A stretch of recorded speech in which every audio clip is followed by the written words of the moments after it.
नहीं चलन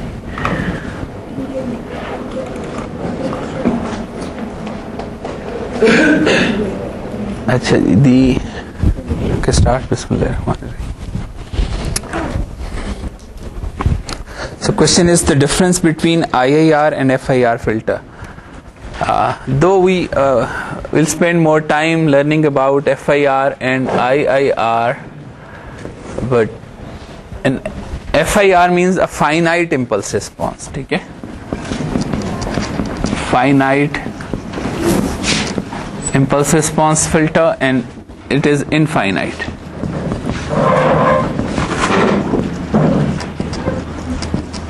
Impulse response system. A finite impulse response system is a system whose impulse response is finite. Means if you input an impulse into a system, okay, you get finite number of samples.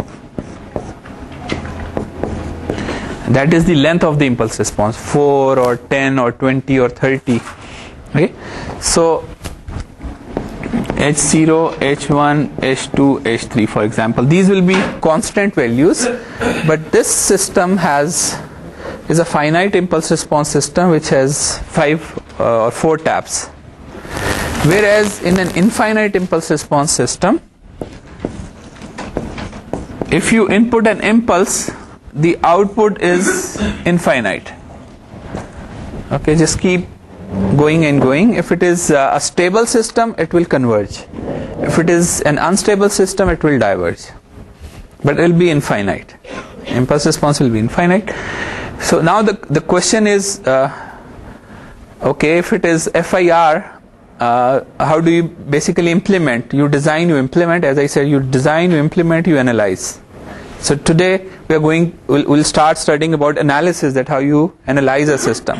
But implementation of this system is simple, that you use convolution summation, which says k goes from 0 to length of the filter, hk. This is how you implement an FIR system, okay? Using convolution summation. And convolution summation says that you need to use the current value and L minus 1 previous values of the input to generate every output. This is the convolution summation. To implement an IIR system, you use difference equation. Okay, and difference equation is y of n is summation k goes from 0 to n minus 1. It starts from 1. Ak y of n minus k plus k goes from 0 to m minus 1 bk x of n minus k. Okay, for this system you use n minus 1 previous output samples and m previous, the current and previous input samples, to generate an output sample. Okay? So AKs and BKs are the constants. The design, this constant comes once you design a system. So once we say design means coming up with these numbers, here design means coming up with h of k, which is finite in duration. Okay? So though the design, even here the design has finite numbers which you need to compute, L, N, K, AKs and M, BKs. So we'll spend a lot more time in learning, designing, implementing. Okay? Even just you understand, even at this point, if you understand that finite impulse means finite impulse and infinite impulse means infinite impulse response. That is the enough for now, but we'll keep coming back to this, and once we'll give you a MATLAB assignment, we will appreciate it more. So then I talked about an LTI system, that we will be focusing on an LTI system. Then I said there are two categories of an LTI system. One, you can comfortably say deterministic.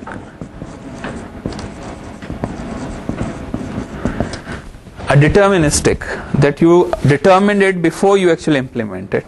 Okay? Or this is adaptive, or dynamic, or Deterministic is that you use MATLAB, design it, okay, before you actually implement it on a system. So you design it using MATLAB.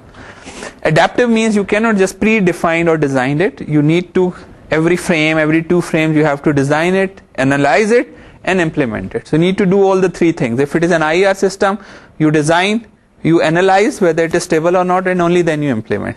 If it is an FIR, then you design and you implement. So this is what you do for an adaptive system. And remember, I showed you a slide which is a good example of an adaptive system. So this is, we covered last time. This is a very good example of an adaptive system where the effect of H fluctuates independently because of multipath. Here the impulse response, which is the transmitter and the receiver. So it's a MIMO system where multiple transmitters are transmitting, okay, and because there are physically separated receivers, okay, they are placed in space. So so many transmitters, so many receiver. So every transmitter is transmitting, every receiver is receiving. So on every receiver you get so many signals, and every signal is coming from a channel, okay, and this is called a path. So it is coming from channel, and all these channels are fluctuating independently. So this is an example of an adaptive system. So you need to figure out what it is, then you need to figure out its inverse, because you want to cancel the effect of this system. Once you receive this signal, very first thing you do is you cancel the effect of the channel, otherwise you will get nothing. So you cancel the effect, and that is which you design all the time you are designing. Okay, this is an example of an adaptive system which you will be designing. So very complex science, people are still struggling to come up with algorithms. So you'll find even PhD thesis, a lot PhD thesis trying to solve this problem, especially for MIMO systems, something very current, MIMO wireless communication equalizers. Then we said the deterministic system you design to select few frequencies and attenuate the other frequencies, right? So I said usually in time domain it's very hard to understand and appreciate what a system is doing, and but in frequency domain you can figure out that okay, this is what is there in the frequency domain, and especially if you look at a signal, for example, if you capture a band of signal, as I mentioned last time, let's say you capture a band around 100 megahertz, and let's say you capture a 10 megahertz band, a 5 mega here, a 5 mega, a 10 megahertz band. So you capture this and you analyze it in time domain. It's very hard for you to figure out that there are so many FM channels, because it will be just one signal. It's just one signal which is changing, because that's what you receive. In time domain you receive one signal, you are not receiving all the signals, they are transmitted in time. So in time what you get will be a signal which is just changing. It has the cumulative effect of, let's say, 20-30 FM channels, but you will not able to distinguish those channels if you just plot it in time. Remember, you have just one antenna, so one antenna you use, and then you use an analog to digital converter, and that analog to digital converter will show you one signal which you can plot and see. It will not really give you more insight into this. But if you plot the whole thing in frequency domain, we'll keep coming and seeing things in frequency domain, you will find that these are distinguished channels. Okay, so and they are channel spacing, because that is how the spectrum has been assigned to them, that they operate in a spectrum, and then there got to be some spacing for a channel not to interfere in the other channel. So they have to constrain their spectrum to make sure that they are not interfering the other. So frequency allocation board in Pakistan makes sure that a channel is not really interfering in the other channels, not corrupting the other channel, but you'll be able to see this what is happening. And in frequency selective or deterministic system, usually we also call them frequency selective systems, that they select a band of frequency. Right?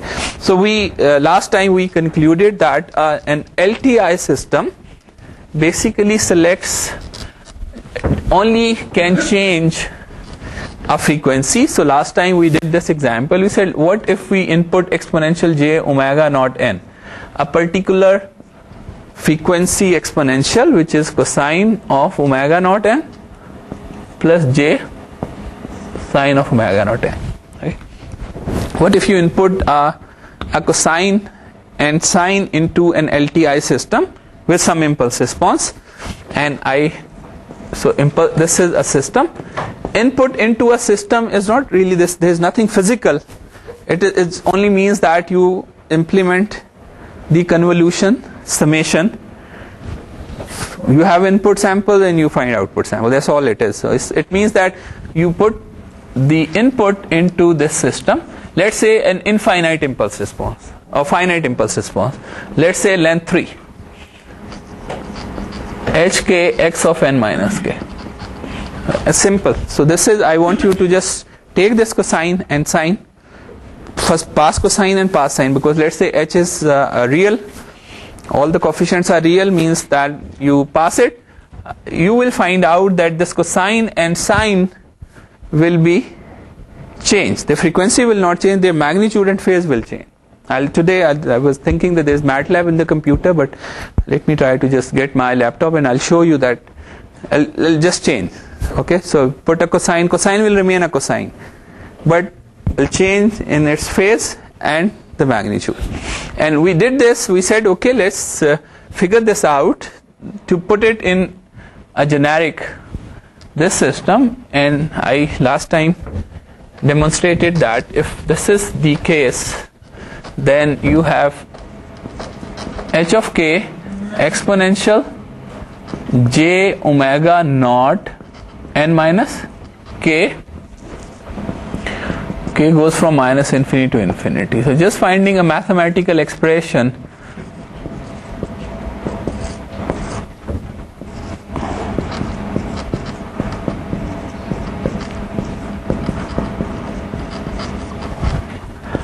and then this is independent of k, so you bring this out.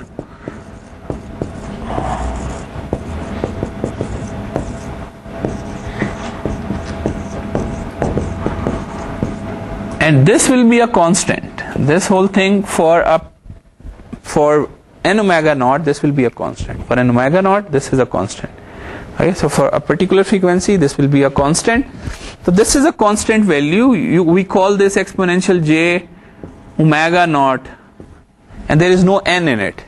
Means this will tell you that what will happen to a complex exponential. Okay, there will be a change in magnitude and change in phase. How much change in magnitude? It is, you can write it like this, exponential j omega naught magnitude. Take the magnitude of the complex number. This is how the magnitude will change. And get the omega naught n plus take the tangent inverse, or find the phase, or usually we write it like this, phase of h exponential j omega naught. Okay, so this is how the magnitude is going to change. Okay. So same exponential with different magnitude and phase, and this is what you want to control, right? Because now this is the design, that how you design this h to get desired result in the magnitude. If you want to eliminate something, h should be such that this for that particular frequency should be equal to 0. If you want this frequency to pass as is, it should be 1. If you want to amplify this frequency, it should be whatever factor you want it to be amplified. And similarly phase. Phase means that the sinusoid will shift left or right, nothing else. Okay, sometimes you care, sometimes you don't care. Sometimes you say I am not really, I don't care about the phase of a frequency, I am too much concerned about the magnitude. So you say phase, I don't care. If phase is changing, I don't mind. If it is not changing, but in other applications you say no, phase is also important. Phase is carrying some information, usually in digital communication phase is carrying information, then you worry about phase, otherwise you don't worry about phase. So this is where we left last time, that this y of n is equal to exponential j omega naught n. K goes from minus infinity to infinity. H of k exponential minus j omega naught k, and this thing is called the frequency response of a system.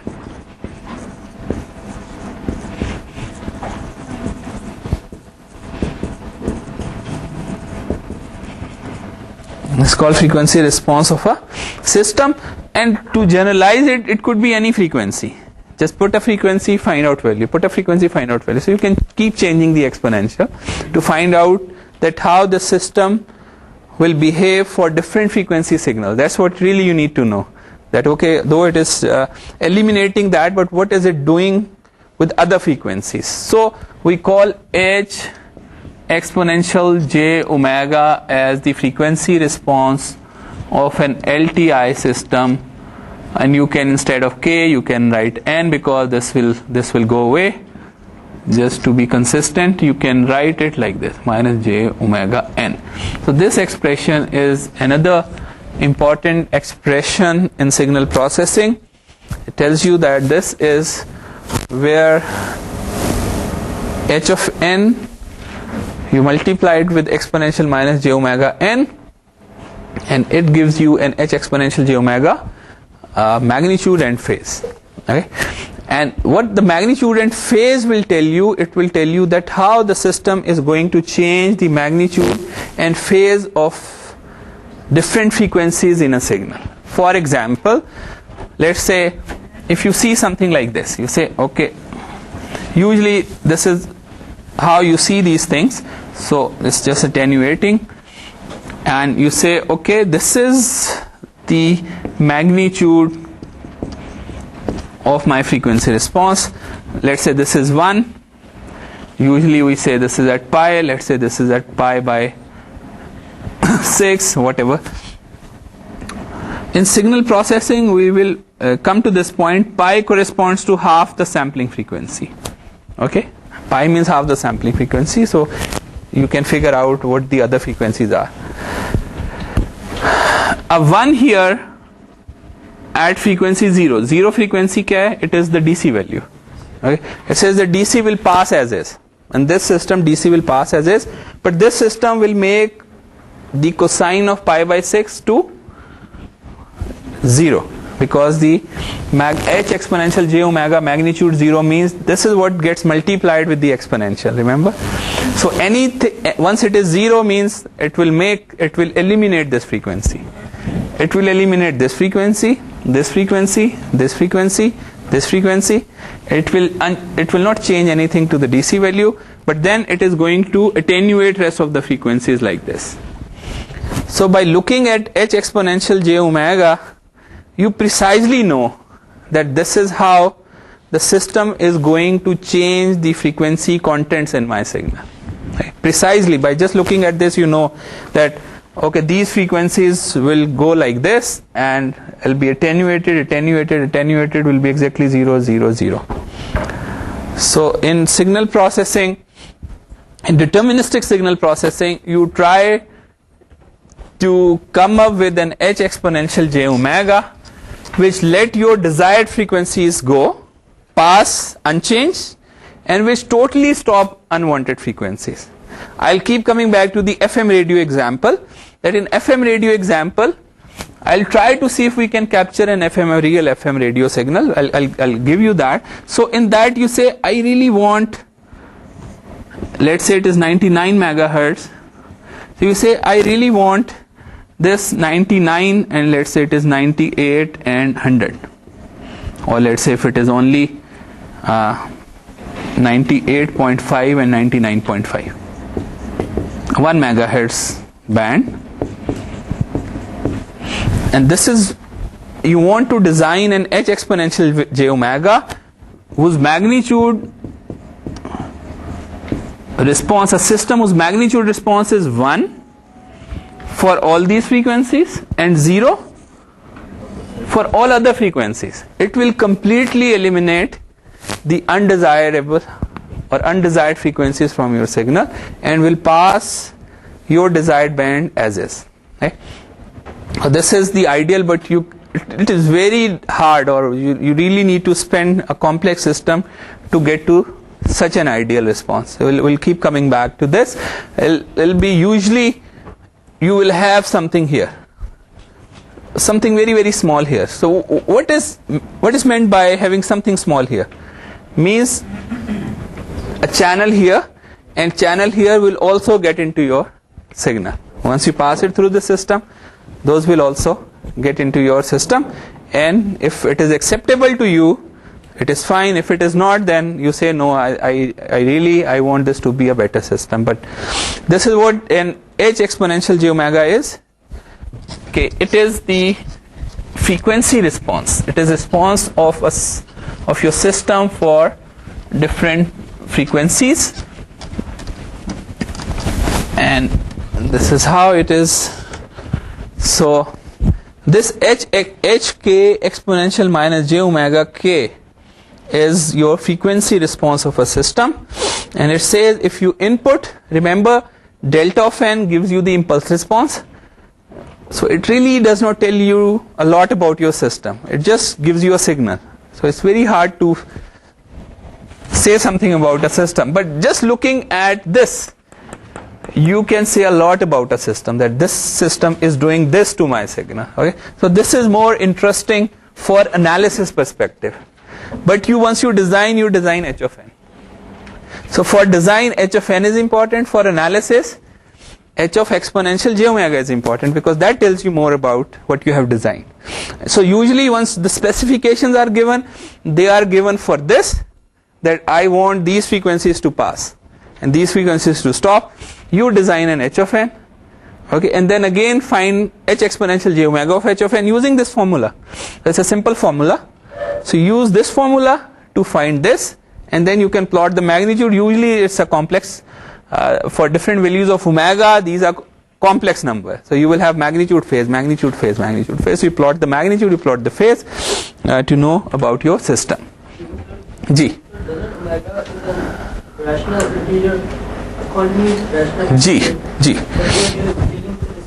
G. So what you need to do is that you cannot, because omega is a continuous variable, so you can only compute omega for discrete values. You say for 0, for 0.01 pi, for 0.02 pi, right?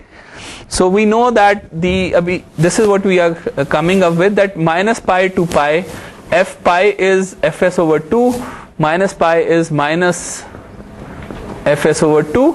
So this is the spectrum, okay, and because it's omega is a real variable, so you need to really give fixed values of omega here. A small interval, you say first DC value, then this value, then this value, then this value. So that's what you need to do. Give discrete values of omega, and only then you will be able to calculate the summation. Okay? So this is a point. Then this omega is also an interesting. There are few assignments which says instead of this put 5 raised to the power n. Still you will get the same functionality. 5 raised to the power n will come out, and you will have another formula which may not be of any use to us. But as far as the theory is concerned, we tried this. Why? Because we know that any signal can be broken down into exponential j omega n. But you can try, instead of putting this function, any other function. If it gives you this, that it comes out of the expression, so you can say that if I input a signal which looks like this, the system will only change the magnitude and phase of that system. Okay? But this is of special interest to us. Why? Because again the signal can be thought of having several of these exponentials.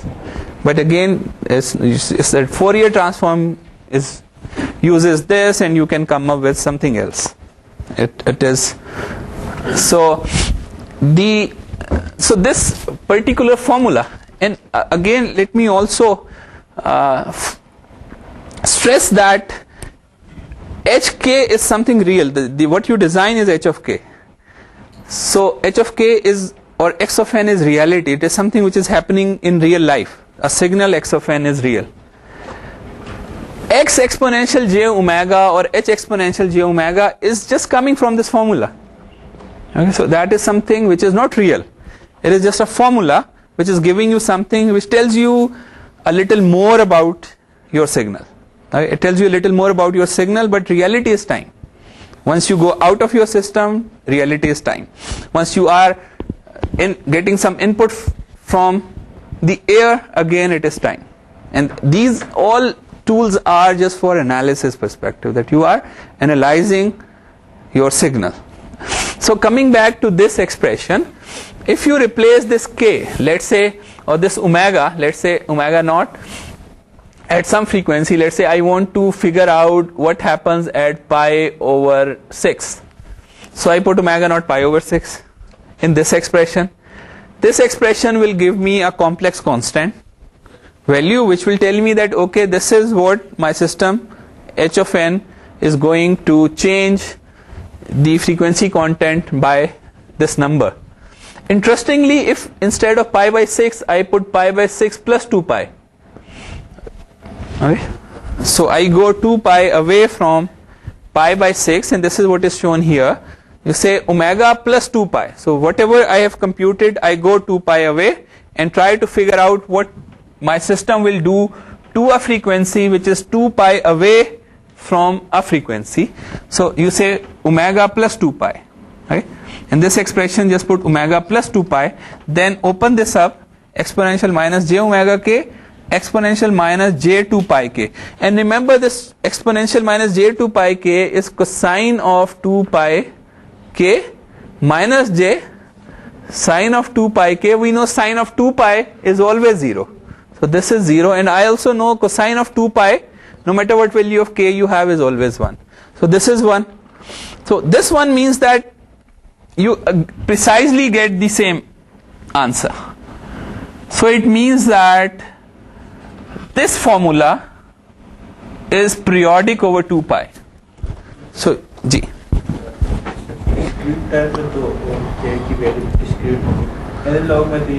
G, k is discrete, omega is only continuous. G. No, this is analog. Remember the cosine of 2 pi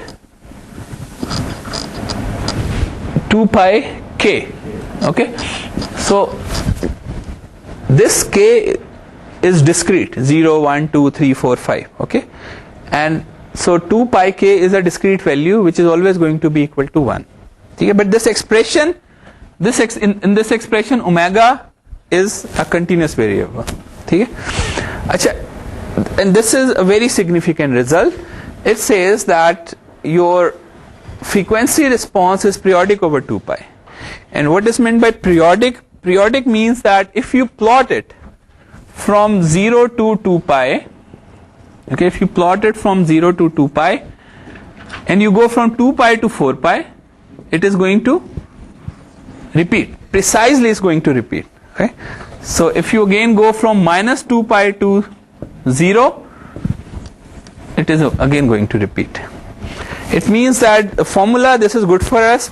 Why? Because I really need not to compute the discrete time Fourier transform for the entire frequency axis, which we have to do for a continuous domain signal, minus infinity to infinity. It's really difficult to compute. Here the good thing about a discrete time Fourier transform is that you only need to compute it from 0 to 2 pi or from minus pi to pi. You will get complete information. Any section which is 2 pi in width is fine. Okay, so usually we go from minus pi to pi. So minus pi to pi, and but any 2 pi section you take will have all the information. So, and even here from minus pi to pi you can only calculate it for discrete values, because using a computer you cannot compute anything which is continuous. You cannot store anything which is continuous. There is a theorem in maths which says between 2 points there is always a middle point, and between 2 points again there is a middle point, 2 points again a middle point. So no matter how fine you keep doing this, you will always find a middle point between 2 points. So means the continuous signal cannot be stored, cannot be processed, so they got to be sampled. So you only do the sampling, but this is an important result, that discrete time Fourier transform is periodic over 2 pi, and this is what is shown here, that is periodicity of the frequency response. Second is that you need to compute this summation.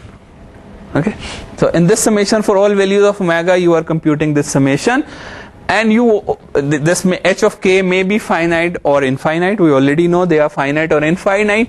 So I want that once I compute the magnitude of whatever number I get, the number must be less than infinity, because I want, even if I'm using my computer and I put a value of omega, I don't want my computer to come back and say value is infinity. Okay, because that does not really help me to do anything. So it means that I need to make sure that if I'm computing Fourier transform, I get a value for all frequencies. So this condition means that if this value should be, I say okay, this absolute of this must be less than infinity, then I say okay, it means if I take this absolute inside, I am fine, because this value could be greater than this but never less than this, because I am bringing the absolute inside the summation. So this absolute of exponential minus j omega k is always going to be 1, because it is cosine of omega minus j sine. If you take square and under root, it's always going to give you 1. So this is 1. Okay, so now the condition for a Fourier transform to exist is same as the condition for stability. If you remember, this was the condition for stability, that if you add all the absolute value of all the samples in your impulse response, it must be finite. Means Fourier transform of a stable system only exists. If you want to plot Fourier transform, you can only see Fourier transform for stable system. It makes sense. If something is unstable, for some frequency means it's going to go infinity, the magnitude is going to go infinity. So it means if you try to plot its frequency response for that particular frequency, the magnitude will be infinity, so you're not able to plot, obviously, right? So the Fourier transform is meaningful for stable system only, because for unstable system there is always going to be some frequency for which the Fourier transform will go infinity. So the Fourier transform, the convergence of the frequency response is that it's absolutely summable, and which is the same condition as we saw once we were learning about stability. So stable system has a Fourier transform.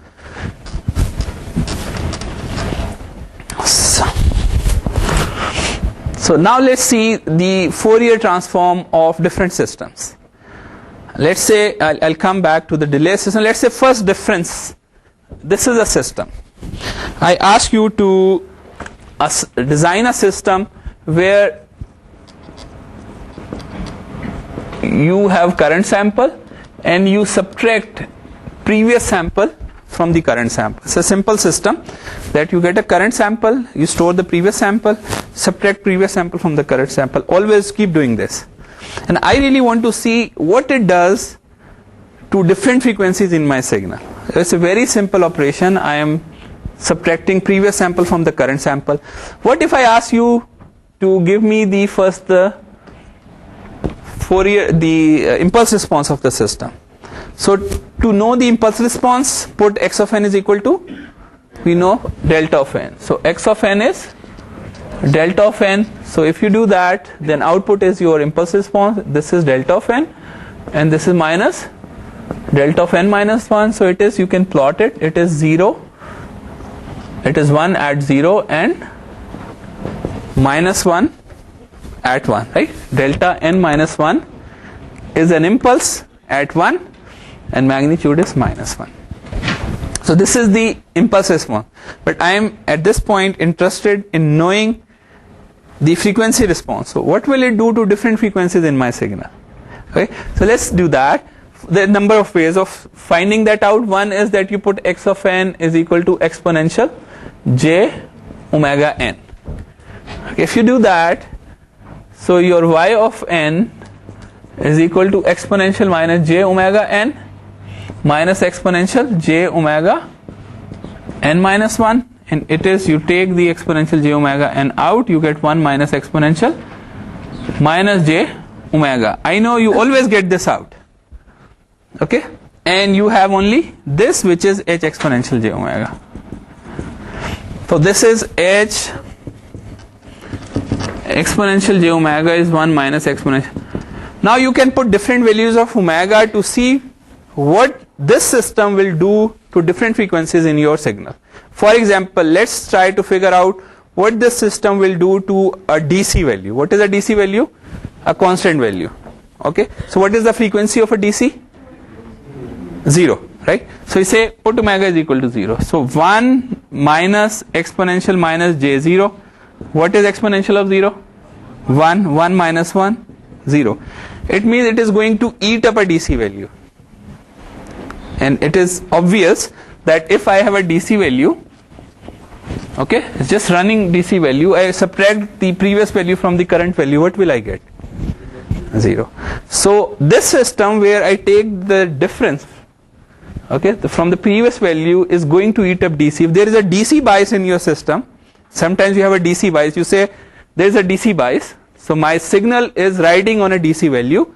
This is a simple system. You just subtract the current value from the previous value, and this system will eat up the DC bias. It will completely remove the DC bias. But is it going to do more, a little more? We need to find out. You say, okay, though it is removing DC, but what will it do to a pi by 2 frequency? You say, I don't want it to change the other frequency contents, though it has removed DC. But has it changed the other frequency contents as well, which I don't want it to do? So let's figure that out. You say, what will it do to my exponential j pi by 2? So what is exponential minus j pi by 2? It is this. So what is the magnitude? This. So under root 2. It is going to do this to, it's not going to unalter rest of the frequency contents. Rather, it will do something like this. Though it is taking the DC bias out, but it is going to affect other frequencies as well. Okay? So that is something which we need to know that, and we need to analyze that. Okay, this is what I want. What will it do to different frequencies in my signal? Similarly, there is another system which is called an ideal delay system. What is an ideal delay? That you simply delay a signal by some value. So this is how the system is written. You say y of n is equal to x n minus, let's say, 20. So what does it mean? A signal is delayed by 20 values. Something which was you sampled at 0, now you will play at 20. So that is what you do. A simple delay signal, an ideal delay signal. So again, if I ask you, find out what is it doing to different frequency contents, a delay system, what will it do to different frequency content in my signal? So do you think an ideal delay, if you're only delaying, are you changing any frequency? Not, because simply you are playing it at some later time. So, but let's check this out. So for that you say x of n is exponential. Let's say put j omega n here. So if you do that, y of n is exponential j omega n minus 20, which is exponential j omega n, get out, minus j omega 20. So what is h exponential j omega? Exponential minus j omega 20. And remember, this is a complex number, r exponential j theta. It has a magnitude and a phase. What is the magnitude? 1. So it is not going to affect the magnitude of any frequency, no matter what. It will only change the phase. And that's what you are doing. Once you say delay, means you are changing the phase. You are only changing the phase of the sinusoid. Okay? So it is very trivial and obvious to comprehend that in frequency domain, and that this is a useful tool to use, and we'll keep using this in. So the difference, first, this is the delay, here is the delay, the frequency response of a delay system, first difference frequency response of a first difference system, 1 minus exponential minus j omega. Okay. So, and this is the analysis. Note that the magnitude of in the ideal delay system, the magnitude of the frequency response is 1 for all values of omega, and the phase is linear in omega. So it means that it's not going to affect the magnitude of the frequency, it's only going to change the phase. This is a moving average system. What is a moving average system?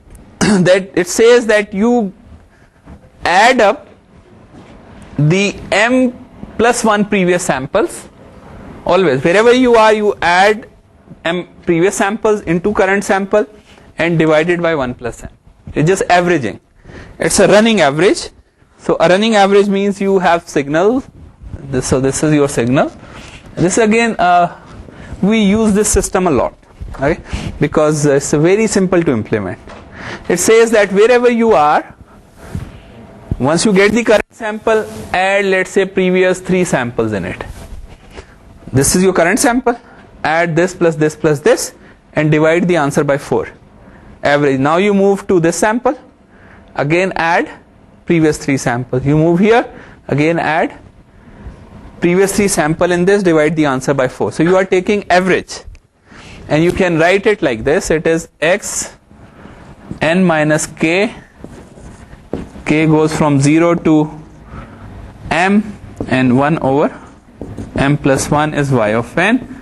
Let's say m is equal to 3, so you can open it up for m is equal to 3, 1 over 4 x of n plus x of n minus 1 plus x of n minus 2 plus x of n. This is what it is. And you can also find its impulse response. How? Put x of n is equal to delta of n. So it is delta of n plus delta of n minus 1 plus. So this is a system whose impulse response is 1 by 4, 1 by 4, 1 by 4. This is h of n, okay? But it really does not tell me anything about that what is it going to do to different frequency contents in my signal. I need to really take help from the Fourier transform. I say, okay, let's compute Fourier transform with this expression. How you do that? Instead of x n minus k, write exponential j omega n minus k. So you say, okay, 1 over m plus 1, k goes from 0 to m, exponential j n minus k. So you are going to get back exponential j omega n. So n minus k omega, exponential j n omega comes out. It will always come out. If it is not coming out, it means system is not an LTI system. If you are given an input output relationship and exponential j omega n is not coming out, it means system is not an LTI system. I can give you examples of system. Let's say if x of n are not adding, rather they are multiplying. I say this is input, x of n, j omega n will not come out. Okay, anytime system is non-linear, a simple check, you put exponential j omega n, if it is not coming out as is, it means system is not a linear time invariant system, okay? So it will always come out. So 1 over m plus 1, k goes from 0 to m, exponential j minus omega k. So this is what you get, okay? So this is the frequency response.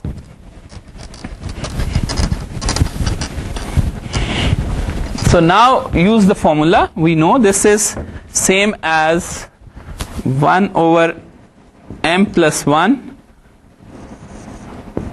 k goes from 0 to m, exponential minus j omega raised to the power k.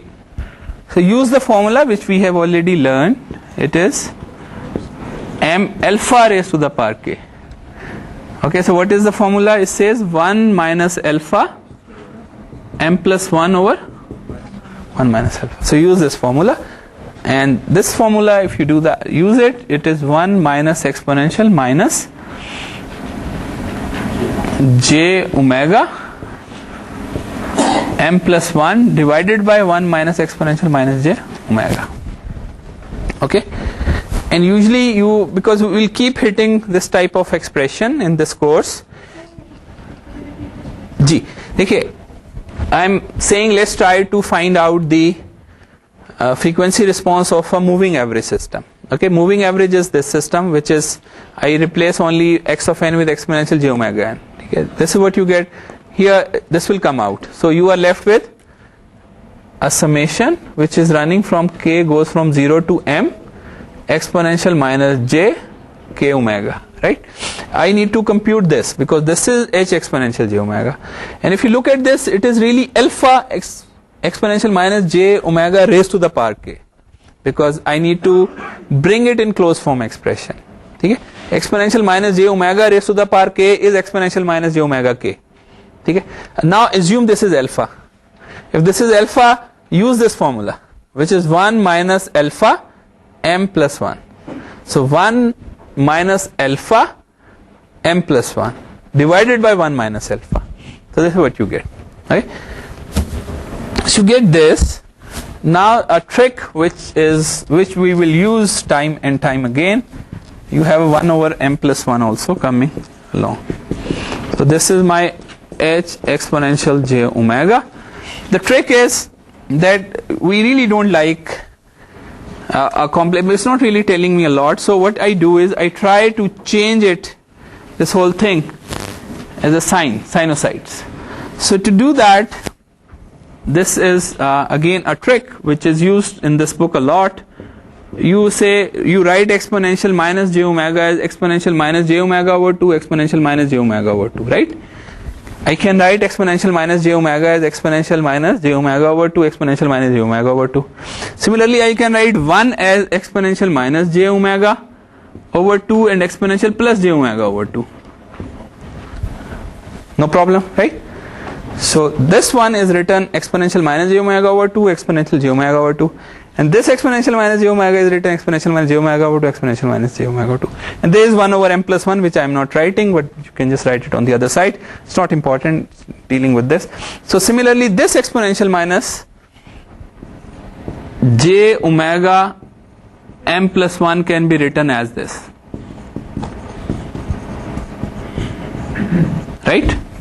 And this one can be written as exponential minus j omega m plus 1 over 2 and exponential plus j omega m plus 1 over 2, and there is a negative, right? A 1 is in plus and minus, and a minus with half and half. A 1 with plus and minus, because once you add powers, it will give you 1. And this with this and this. Okay? And now, I'm doing it because you will find this, that we'll do this so many times in this course. Let's at least do it once. So now take this as common. Okay? To take this as common, you get exponential minus j omega m plus 1 over 2. And what you get inside? Exponential j omega m plus 1 over 2 minus exponential minus j omega m plus 1 over 2. And if you remember, exponential j theta minus exponential minus j theta over 2j is sine of theta, right? So this whole thing is in fact 2j sine of omega m plus 1 over 2. Similarly, if you take exponential minus j omega over 2 common, this, so you are left with a 2j sine of omega by 2, right?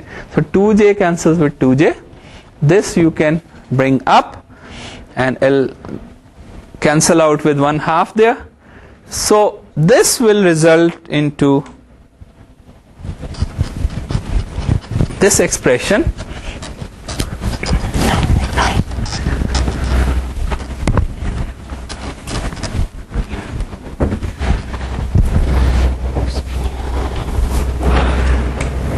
Okay, so this is the formula which you use.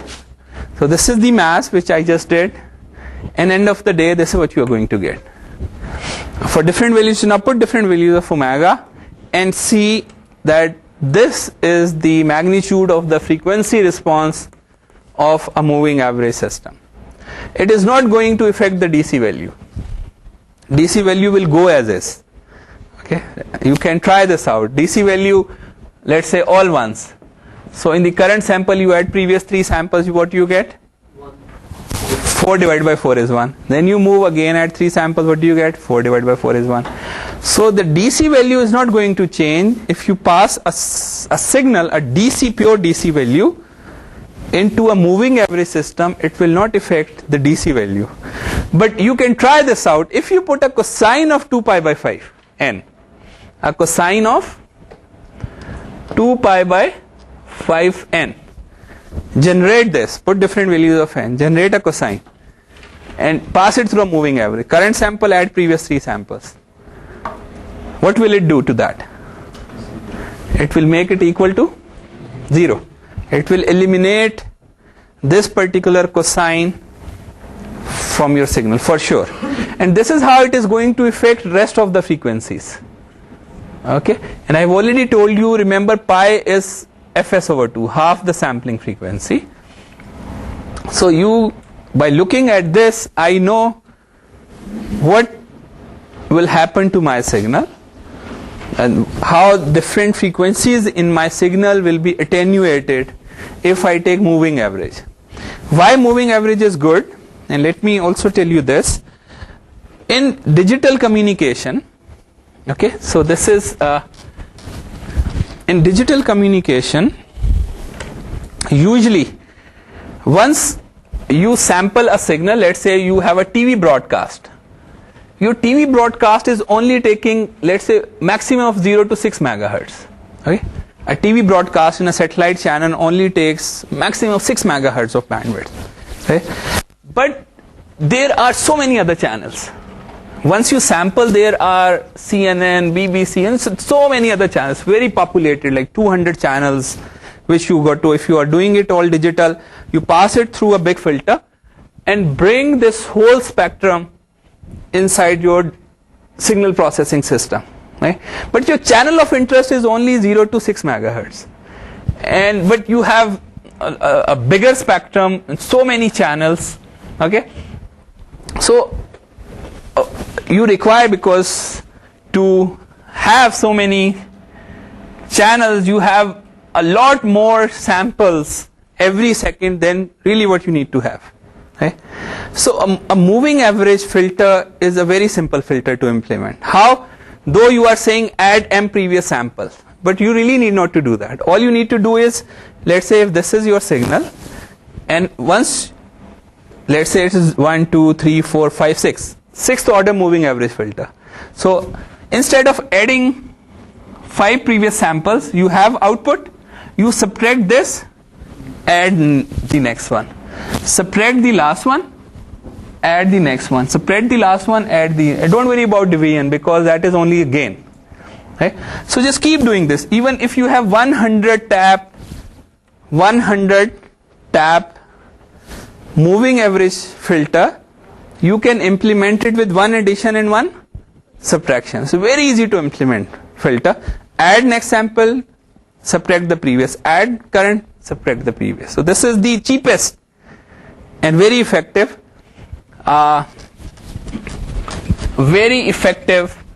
filter. And though it corrupts frequencies, okay, but your frequency of interest is only here. This is your frequency of interest. Usually it is a very small, narrow spectrum, and there's so many undesired spectrum here and here. But though if you increase the order of a moving average filter, it is going to do this.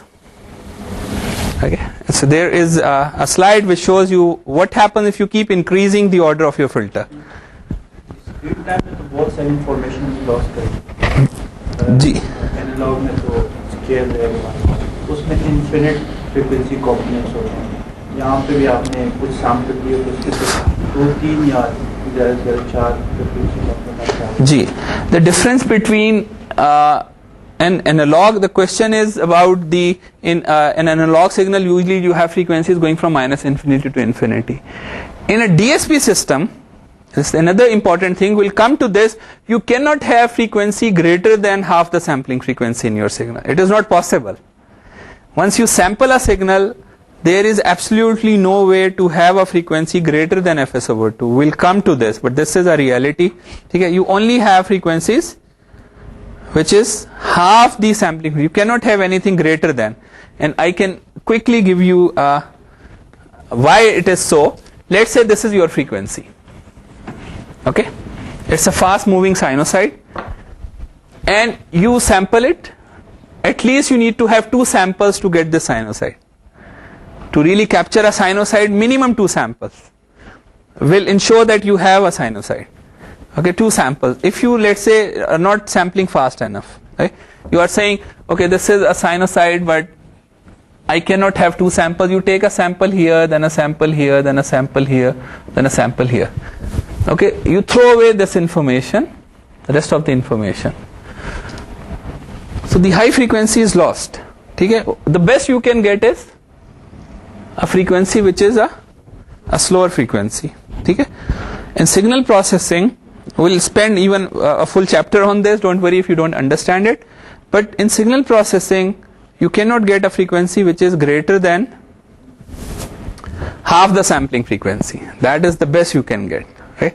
Other than that, why half the sampling? Because you take 2 samples in a cycle. Okay? So coming back to this example, this is a moving average filter of length 4. M is equal to 4, length 5. If I ask you a question, what if I want to remove 2 pi over 11? Okay, knowing M is equal to 4, I want to completely eliminate 2 pi over 11. What should I do?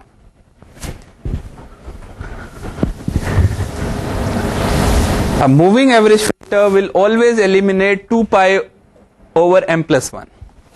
Always. It will completely eliminate 2 pi over m plus 1. M is equal to 10. If I take m is equal to 10, it is guaranteed that 2 pi over 11 frequency will be eliminated. Okay, will be completely eliminated. So, and also please remember this pi is fs over 2.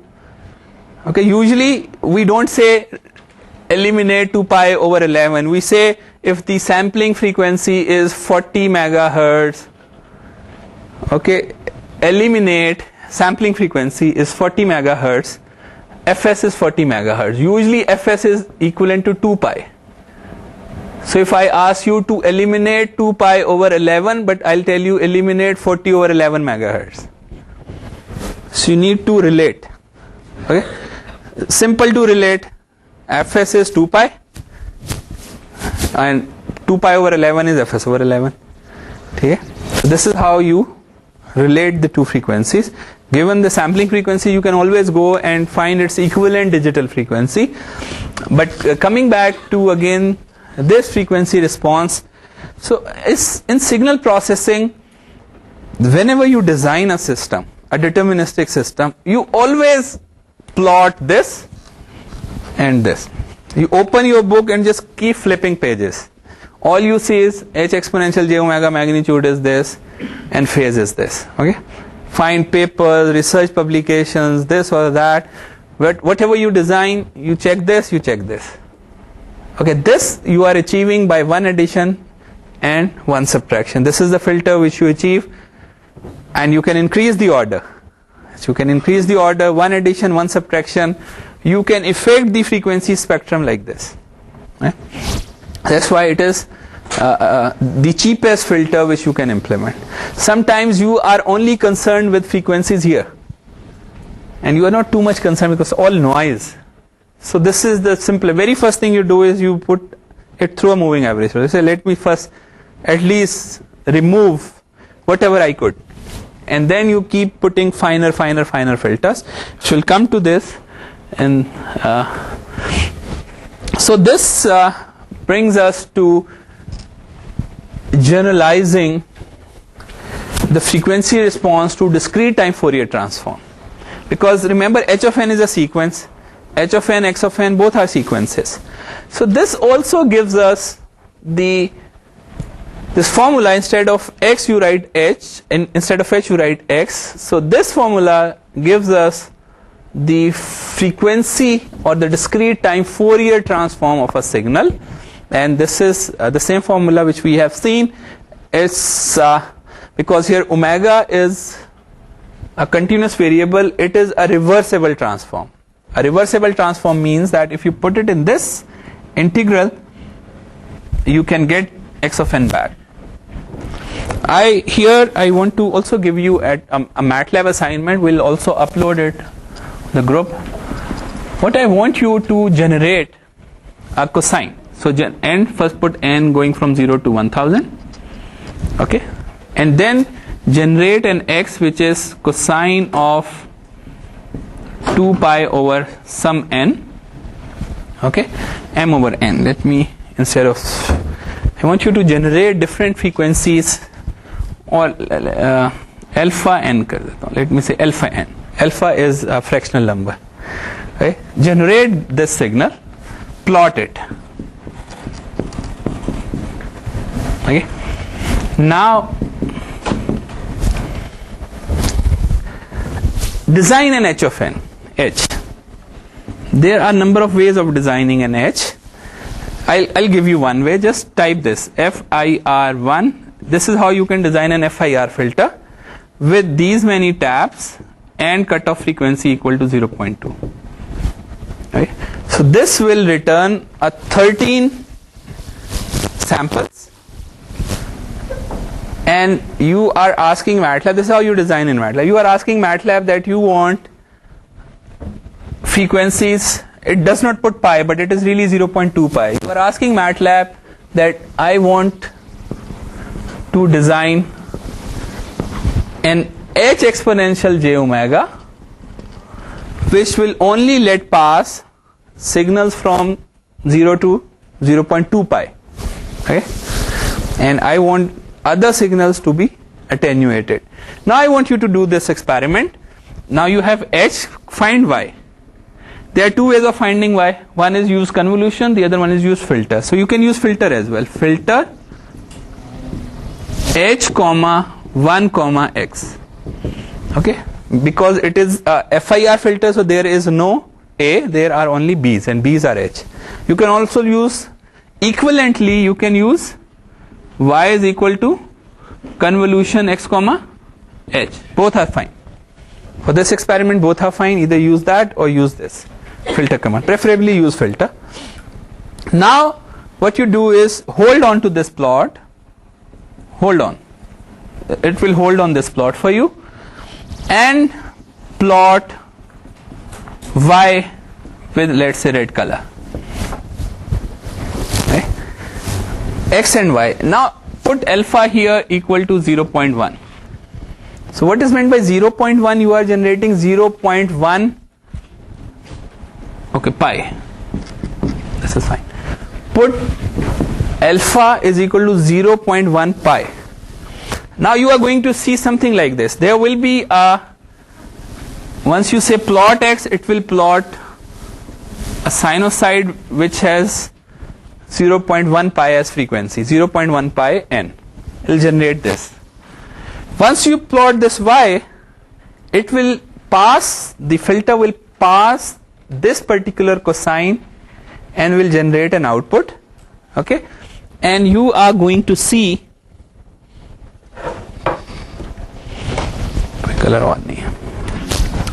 you are going to see if this is 1 and minus 1, you will see the same sinusoid. Its frequency will not change, its phase will change, and its magnitude may or may not change, because 0.1 pi, so it will almost be 1 and minus 1, because I have designed something which should give me this.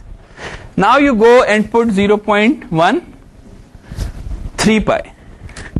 So what do you expect to have? Almost 0, because you cannot have a perfect filter. You will almost, you will find something like this. Okay, do this. Now what you do is you will find something, there will be a residual, a small signal. Increase the order here. You say I'll spend more, increase the order to 120, okay, just to see that what will happen. Same experiment, change the order. Now it will be nice to see what you have designed. So you can here say stamp h, but this should be in another figure, not in this, in the same frame.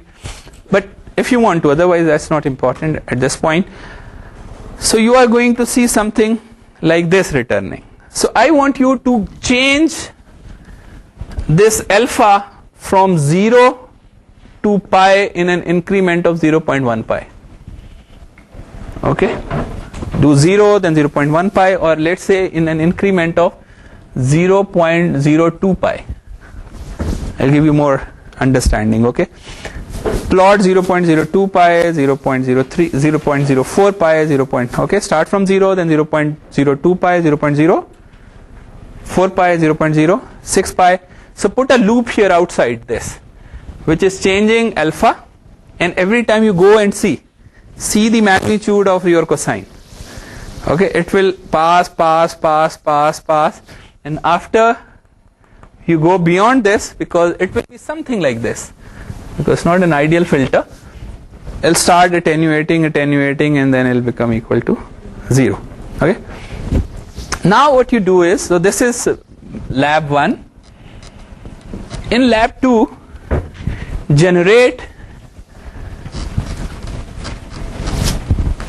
3 alphas. You say alpha 1 is equal to 0.02 pi, alpha 2 is equal to 0.15 pi, and alpha 3 is equal to 0.5 or 0.4 pi. Okay, and generate an x which is cosine of alpha 1n plus cosine of alpha 2n plus cosine of alpha 3n. Okay, this is a sum of 3 cosines. Plot this. To see, you will find something like this. Okay, and start looking something like a real signal. 3 cosines, and now do the same thing. Pass it through this. Pass it, plot. Okay, once you plot it, it will keep this frequency, and this frequency it will eliminate this frequency. Now change alpha 2 to 0.25. What will happen?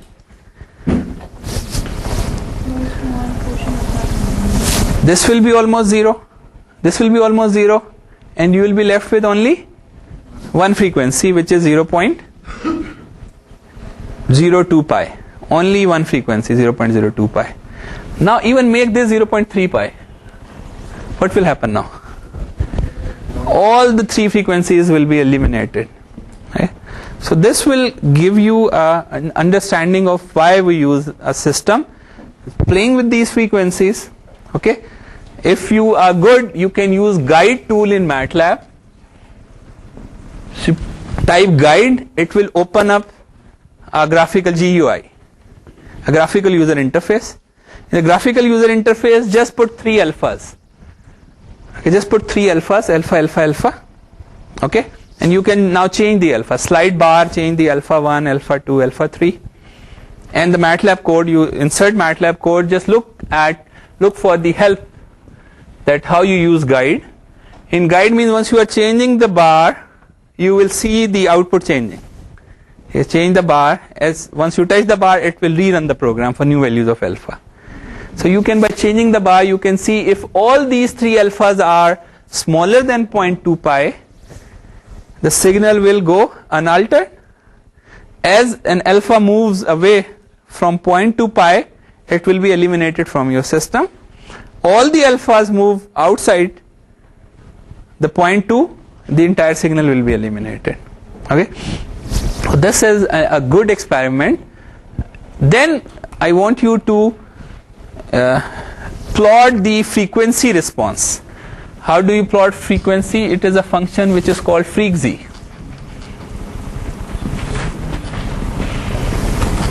A freq z, take help of freq z. Okay, freq z function will give you the frequency response of your filter and signal. Okay, freq z x comma, and you need to specify the number of points, because omega, remember, omega is a continuous variable. You need to specify that how many points. You say 1024 points, so it'll give you 1024 point FFT, right? So you need to specify the points you intend to have for taking the frequency response.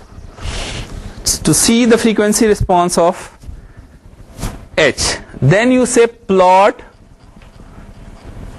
absolute H to see how the magnitude is going to change. So it will be a plot something like this, which is at 0.2 and minus 0.2. So going to get something like this. Maybe we can just post a MATLAB code which is just plotting the frequency, okay? The magnitude and phase, okay? So this is how you use frequency, and then they can insert that inside their code. So this will give you an analysis that without going through this trouble, you can, by looking at H magnitude, you know that what will pass and what will not pass, okay? So this is a good exercise for you to spend your election vacations on. So same condition for existence of discrete time Fourier transform, that it should be absolutely summable sequence. And this is Mr. Fourier. So this is the Fourier transform of Fourier, and what it really tells, because whatever technique we are learning will apply on 2D also. In 2D, you take every row of this image, compute, put it in that formula, compute Fourier transform. Then put every column of what you get, and again put it in the formula. So you get Fourier transform of an image. What it tells the image, if you look at this image, this is the DC value. A bright region here means a lot of DCs. What is DC? A constant value. If you look at this image, this is all DC. You see? All white, all white. It's a lot of DC values. Very few values which are changing in grayscale. Here frequency means change of grayscale. If you go from white, white, white, white to black, this is a change of gray value. If you go black and white and black and white and black and white, this is frequency. So something, once you plot every row, you will find this will be a signal. Right? So a brighter region here means, I'll not ask you to do this assignment, but even if you cut this out, okay, cut this small region and throw away rest of the information. And this is the principle we use in image compression, video compression, that in images most of the information is DC. But once you are sending this image, you need to send all the pixel values. But if you take this, it gives you better information that, okay, information is only here. There is hardly any high frequency content in the image. You cut out this, throw away rest. Throw away means fill, only send this much and fill rest of it by zeros. And take the inverse Fourier transform. You will able to see the same figure. So this is the amount of compression you achieve, that how small this piece should be. A small piece, you say, no, I'm not really like this, increase it a little bit more. Because, G. If there are a lot of high frequency components, then it will not work. How will the... Here, the brightness here. Okay, if there are a lot of high frequency contents, brightness will move. Because these are the frequencies. Okay, so 2D frequencies, these are the frequencies. This is phase, but these are the frequencies. So in 2D image, in most of the images you have lot of patches with same color patches, same. But if you take, for example, a picture of a tree, a lot of leaves, lot of high frequency information, because it's just changing, things are changing all the time. So here, for example, here lot of high frequency information. So once you compress more, you will find that information will go away. It's just patches of black color. Okay? So this is I think pretty much next time we'll come back and learn about the properties of Fourier transform, and the properties are important, and that will almost take us to the end of the chapter. This is a good example, but next time I'll also bring my laptop to show you the MATLAB assignment. Okay, ये वो है. This is the moving average.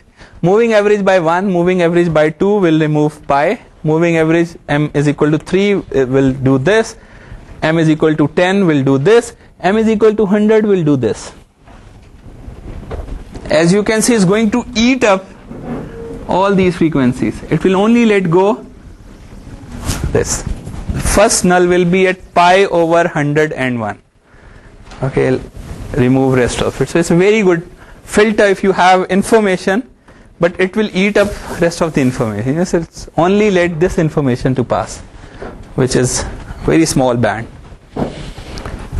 Okay जी, ठीक है जी, thank you very much.